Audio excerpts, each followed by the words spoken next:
I'd like to welcome to the show Scott Hodge, President Emeritus and Senior Policy Advisor at the Tax Foundation and author of the excellent new book, Taxocracy: What You Don't Know About Taxes and How They Rule Your Daily Life. Welcome to Free the Economy, Scott. Thank you, Richard. Great to be with you. So, a topic like tax policy, which, is near and dear to both your heart and my heart, of course. Mhm. However, it can be pretty complex and could lead to some eye glazing from normal Americans.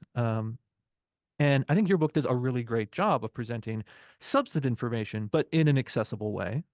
Um, and it has a lot of interesting sort of attention grabbing examples, but communicates a sort of a bigger substantive message about taxes, about economics, about political science, and how what kind of society we want to have. Um, what was your path as someone who's a sort of like very detailed tax professional in the policy world? What was your path to writing a book that was sort of on the popular accessible side as opposed to a sort of technical textbook kind of book? It really started with a lecture that I gave a number of years ago to high school students.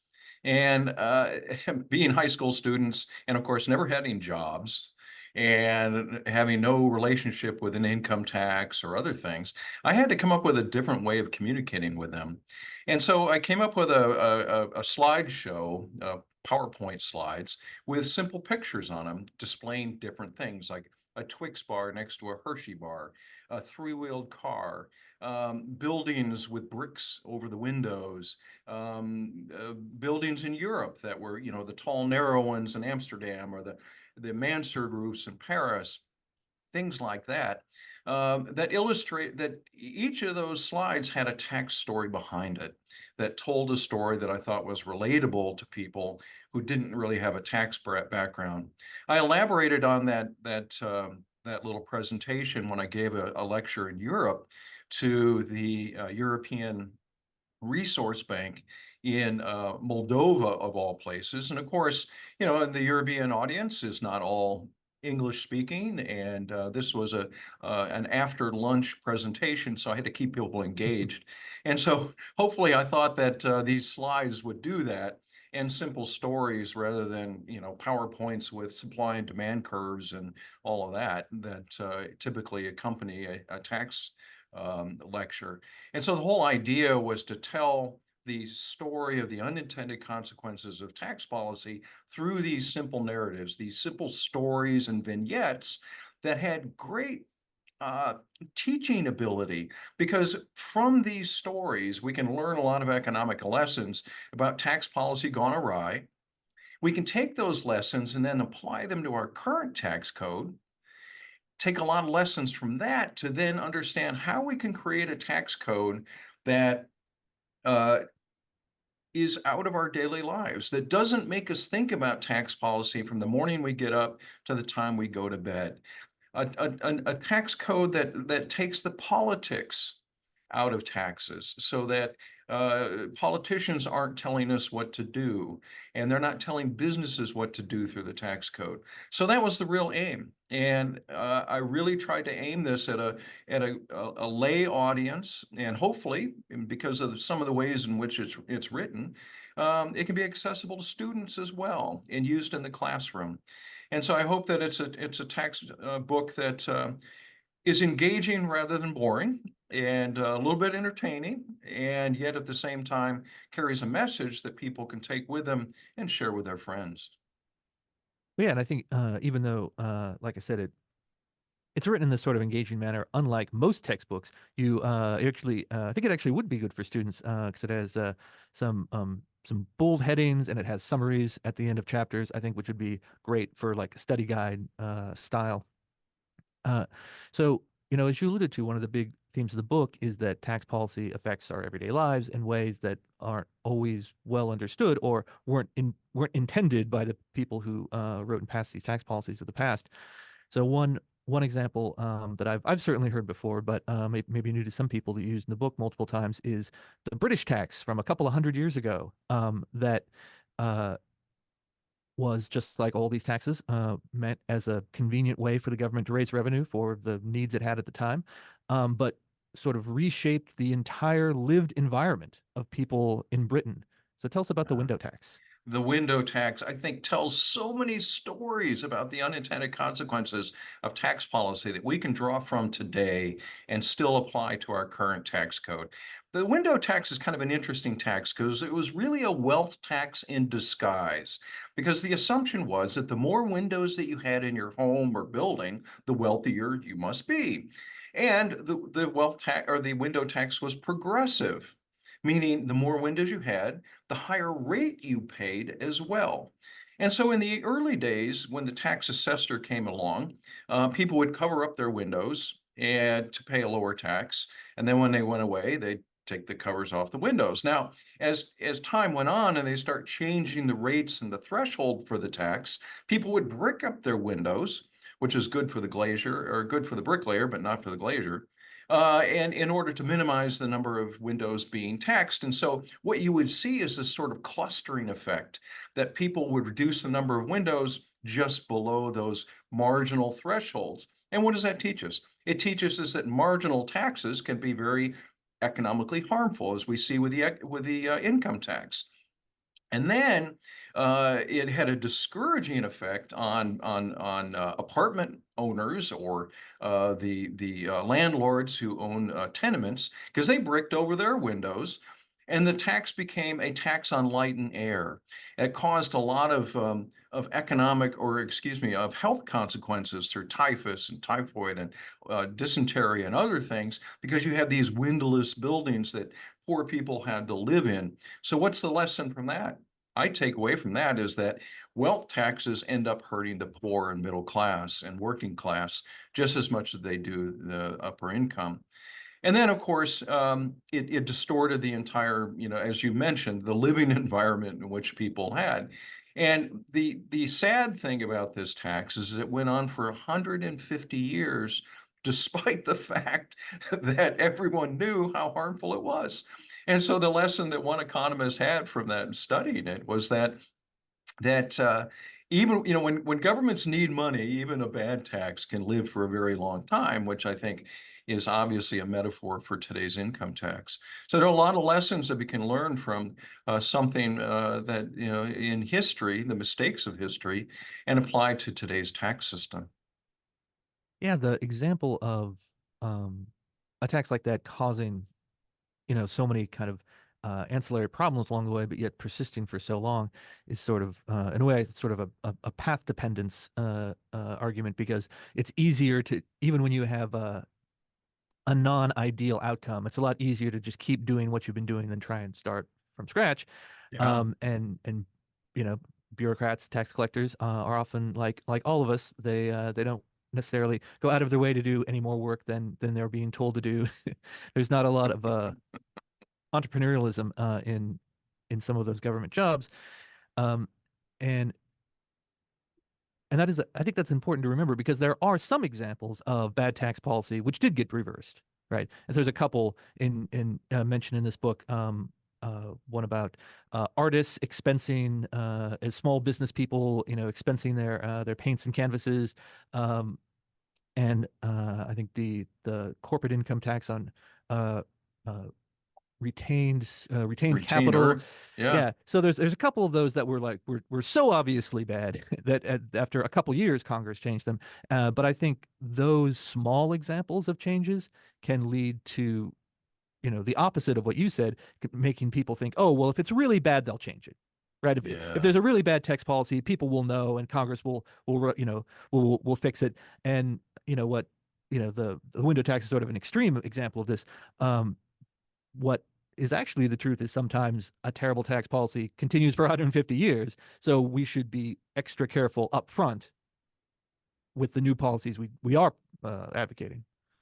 That's absolutely right. Lawmakers think in the immediate terms, and they often don't think about the long-term consequences or unintended consequences of the policies that they enact. A great example of that is the untaxed economy. That's we often talk about the harmful effects of taxes on things, but what happens when you don't tax things? We can see just as many economic consequences when we don't tax an industry or a thing as we do from when we tax it. And starting with the first income taxes in 1909, lawmakers started exempting many things from the tax code. And so now we have this enormous untaxed economy out there, things like credit unions, which are untaxed, which is a $2 trillion industry that's competing directly with tax-paying community banks and entrepreneurs. You have other things like hospitals and health insurance companies that are now a $1.5 trillion industry that are competing directly with tax-paying hospitals and health insurance companies. You have utilities out there that were exempted from the income tax way back during the Depression. They're still exempt for the income tax and competing directly with the tax-paying community. This is a real problem that we have allowed to go on over and over, because when people think, oh, well, they're nonprofit, they're tax exempt, they must be virtuous for that reason, and so we'll allow that to go on, not realizing that when you've exempted them, you've created these very lucrative industries that compete directly with tax-paying for-profit firms in a very unfair way. Now, for instance, we're seeing credit unions purchasing community banks, which is, to me, it's like YMCA purchasing, Gold's Gym. I mean, how much Mhm. sense does that make?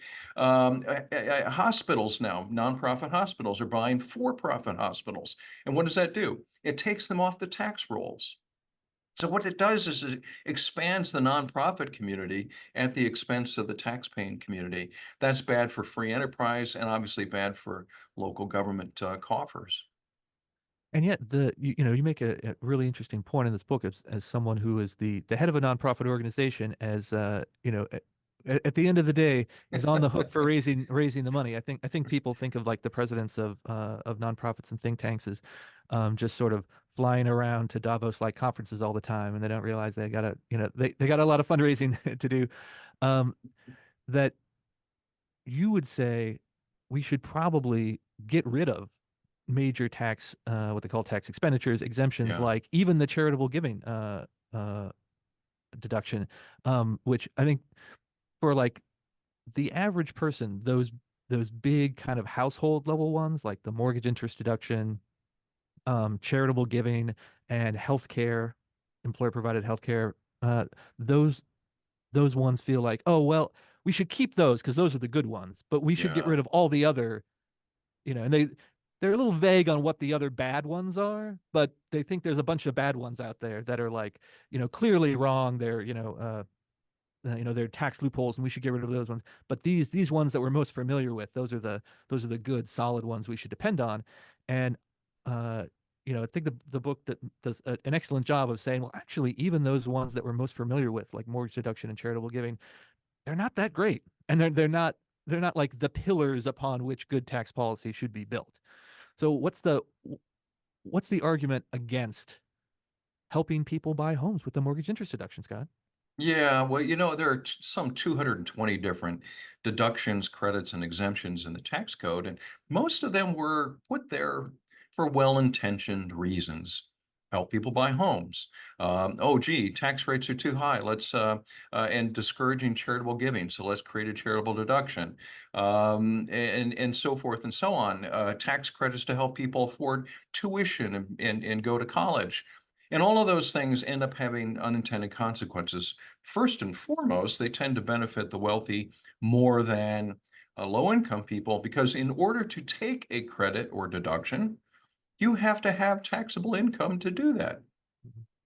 And the wealthy have more taxable income and bigger tax obligations than the poor, so they have more income from which to deduct those deductions and credits from. Sadly, things like the mortgage interest deduction and even the tax credits for college education tend to get capitalized into the price of the good, which actually raises the price, benefiting the sellers and not the buyers, and actually making some of these things a lot less affordable as a result. And so, especially in urban areas like Washington, D.C., Chicago, Los Angeles, what have you, the mortgage interest deduction makes housing less affordable for those people who want to try to get into the market, because it is built into the price of the home. Same thing goes with college education. We have all these very generous credits to allow people to, make college more affordable. Well, unfortunately, those those folks that are running those universities know the value of those credits too, and so that they can raise the price of tuition in order to capitalize and capture those credits through those higher tuitions, making tuition less affordable, not more. And we see these kinds of things throughout. The same thing is now going on with electric vehicles. Hey, electric vehicle manufacturers know what the credit value is at $7,500. And so they're going to set the price at such a level to be able to capture the value of that. And so those of us who are going to buy an EV think, well, I'm getting $7,500 off the price. Well, it's kind of like going into Neiman Marcus with a coupon for 10% off, thinking, I got such a great deal. Mhm. No, you paid a higher price, and the government just gave you the impression that you somehow got a better deal. Yeah, I think that's one of those things, the demand subsidies that it, it on the surface it seems like such a good benefit to people, that it's counterintuitive for people to understand that prices just raise around them. So if everyone Yeah, is out buying something for $20,000 and the government says, well, that's too expensive. Here's a $10,000 credit for everyone who wants to buy the $20,000 thing. Well, the price just goes up to $30,000 for everyone. right. And so people,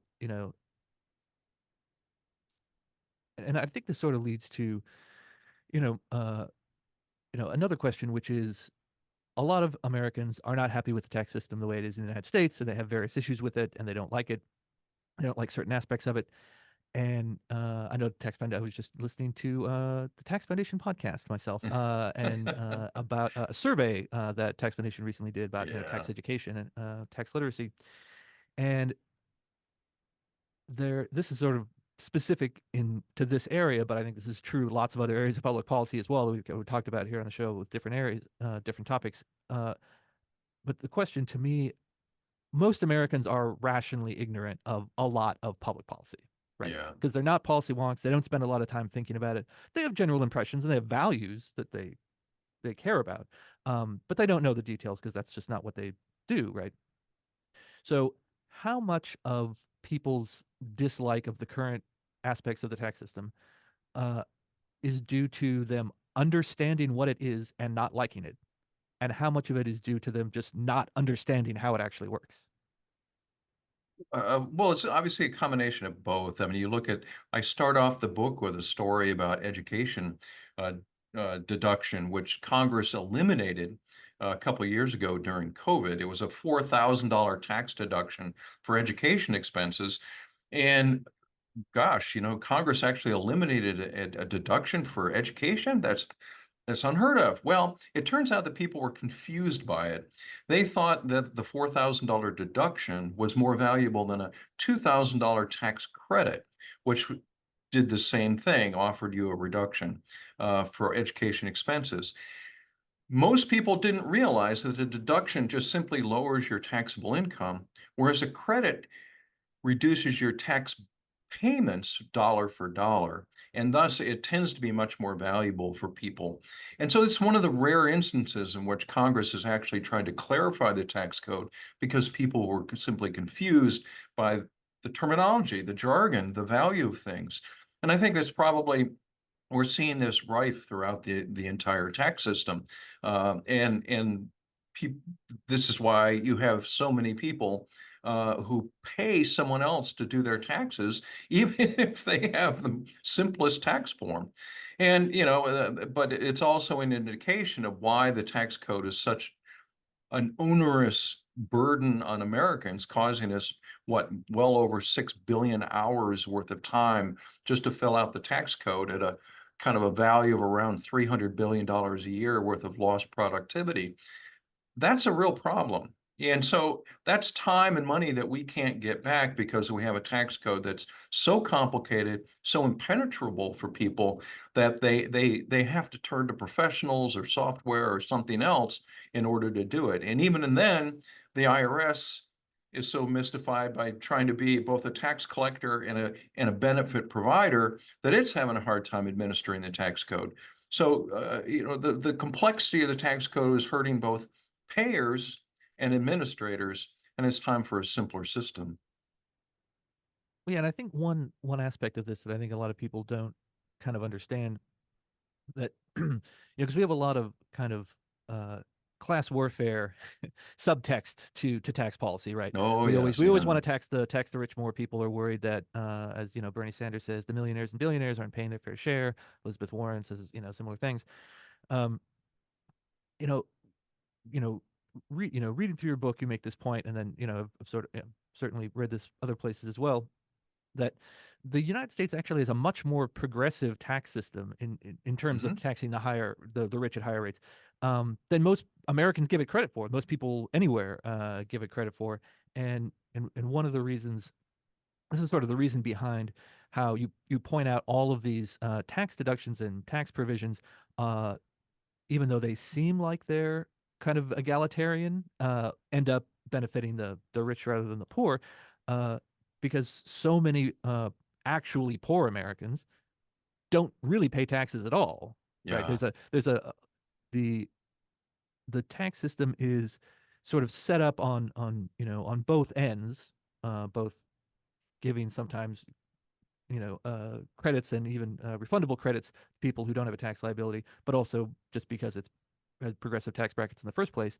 So on sort of both ends, it's actually pretty beneficial to lower income Americans already.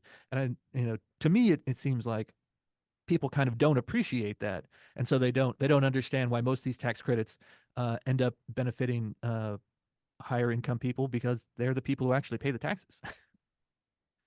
Yeah, there's kind of an irony here in that we do have this mythology, and of course it's repeated endlessly by people like Elizabeth Warren and Bernie Sanders and Joe Biden that the rich don't pay their fair share of taxes, and somehow we need to do more to help the middle class. Well, an interesting study came out of the Paris School of Economics about 2, 3 years ago, and the basic question of the study was why is Europe fairer or more equal than the United States. And they looked at the tax systems of both, and they found out that the US tax system is more progressive, meaning it hurts the rich more, or they pay more than Europe.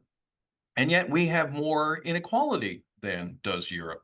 And what they found out, interestingly enough, though, is that our tax system not only punishes the rich more, but it's more redistributive than European tax systems. So it does more to help the poor through things like the child tax credit, the earned income tax credit, education credits, and so forth. And so there's a lot of benefits that are flowing from the top to the bottom through the tax system that a lot of people are just simply aren't aware of. And so, as you mentioned, there's something like 54 million Americans who pay no income taxes because of the value of the credits and deductions that turn their tax liability to zero. So many people look at April 15th like payday, not tax day. Yet on the flip side of that, you do have all these credits and deductions that do benefit the rich, and yet they still pay the lion's share of the income tax burden. So there's this kind of interesting dichotomy here of a tax system that's incredibly progressive, incredibly redistributive, yet at the same time, most of the things that are in there benefit the rich. And yet they're still paying a high tax. So there are a lot of interesting stories here, but the bottom line is we do too much. We try to do too much through the tax code. We try to do too much to address inequality, to manipulate the economy, to manipulate social and economic behavior. That's the real problem here. And we get into this muddled mess as a result, and no one's happy with the tax system. And that's why we need a new tax system, quite frankly. One that's simple, it's neutral, it takes the politics out of it, it takes the economic decision making out of taxes, and simply uses the tax system to raise enough money to pay for government services. And that's the kind of simple system we need. One that at the end of the day is both good for people and good for the economy. Well, yeah, this reminds me of one of my favorite quotations about taxes that you also have in the book. I think it was a former Treasury Secretary said, like, the tax system we have should at least look like it was designed on purpose. You're right. And Like somebody designed it. Yeah, exactly. and Yeah. now we have sort of a kind of a Frankenstein monster of um revenue raising, but almost sort of like culture war, social policy, and Yeah, welfare benefits that are not best administered through the tax policy, through tax policy in general. So the question now, of course, is what are the alternatives? And you've got towards the end of the book, there's a comparison of some of the major options we have that different scholars and policy advocates have promoted in recent years, and some of them going back a few decades. Um, how do we tell the difference? Because I've heard lots of these in the like libertarian policy world. We have everyone from sort of sensible centrist policy reform to extreme anarchist policy reform, um, and some of these plans are better thought out than others. yep, So how do we kind of separate the wheat from the chaff in what is a kind of economically smart, sensible, realistic tax change, even if it's a big change, right. to ones that are a little like flaky and crazy? Well, start out with principles, and the principles of good tax and economically sound tax policy are that one, taxes should be neutral. They shouldn't try to micromanage behavior.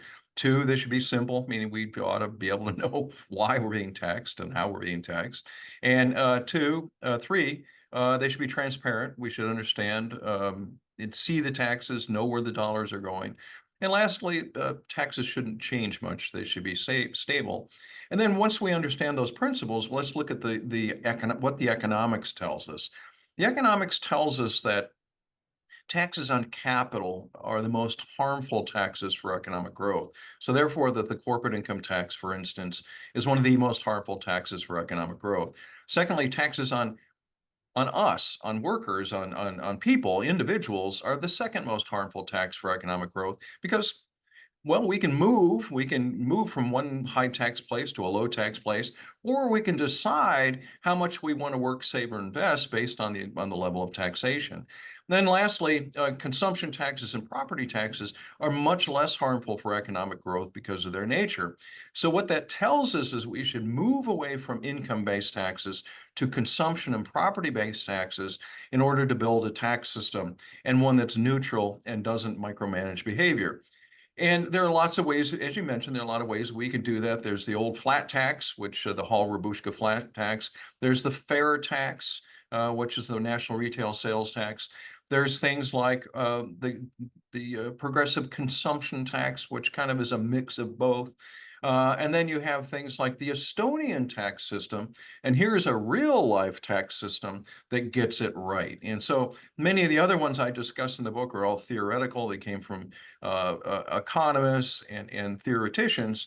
But Estonia is actually implementing a tax system that's neutral, pro-growth, doesn't micromanage behavior, and so forth. And we at the Tax Foundation find that it's really the best tax system out there.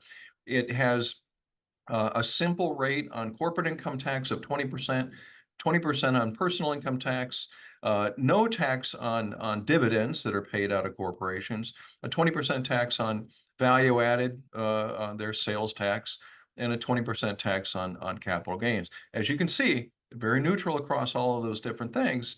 And the way that it treats business income is brilliant. It allows companies to reinvest their profits as long as they want back into the company, and they only pay tax on those dividends when they pay them out to shareholders. So it's what's called a distributed profits tax. There's only one level of tax on business income. It's not taxed again at the individual rate. It is an economically sound tax system that's now being adopted, like places like Latvia. Poland is about to adopt it. Georgia, the former Soviet Union, Georgia adopted, and even Ukraine has now been looking at the Estonian system. So when countries start looking at what to do and how to reform their tax systems, the ones that have seen communism are gravitating toward things like a flat tax or this Estonian model because they know that the simpler the system, the less it contributes or creates opportunities for influence peddling and corruption. And that I think is critical that we should be thinking about. How do we minimize the amount of influence peddling through the tax system? Well, you get rid of a lot of this stuff and you get rid of the opportunities for people to lobby so that, their housing deduction or their their child tax credit or this or that, we want to minimize that as much as possible. And the more you do that, the better it is for the economy and for people. Yeah, I thought that was such an exciting, I think to some people, unexpected example that this sort of small Baltic republic in Eastern Europe that probably most people aren't that familiar with has Mhm. managed to come up with a system that achieves, so many of the things that you want from, an economically efficient tax system, without all of the baggage and complexity and, like you said, the opportunities to exploit for lobbying and special interests and things like that, and that it has not only works for them but has achieved enough of a reputation that other countries are Mhm. adopting it as well. So, we have something to learn from some of the smaller countries. Yeah, I've been to Estonia and talked to the tax professionals there who run their tax system, and it's this no, admittedly, it's a small country, but their tax department and government's tax department is also very small because the length of the tax code is only 80 pages long. You compare that to our system, which can fill a room with the amount of paperwork. But I will say that even the folks in their tax department are constantly trying to head off members of their parliament from putting in credits, deductions, and preferences into their tax system. So neutrality, economic neutrality, is the watchword in Estonia, at least within the tax system. But you're still having to deal with politics all the time, which is always trying to broach break with that principle and try to use the tax system for sort of influence and whatnot. So it takes constant vigilance to be able to protect a tax system from the kind of manipulation that politicians always want to use. All right. Well, I think that's a good sentiment to add to end on. The fight for liberty is never over, as our founders taught us. That is true. Um, all right. Well, Scott, thank you so much. This has been an excellent conversation, and obviously you can get the book on Amazon.com and all places where books are sold. And where can we find you on the web, on social media? Where should we be looking for your work? Yeah, I'm on Twitter, I'm on Instagram, Facebook, and of course here at the Tax Foundation. And always delighted to be with you, Richard. Thanks so much for a chance to talk about the book and hopefully raise everyone's little tax awareness and their tax literacy. And I hope they take something from Taxocracy and learn from it and share that with their friends and neighbors and family. All right. We'll see you all at taxfoundation.org. Thank you.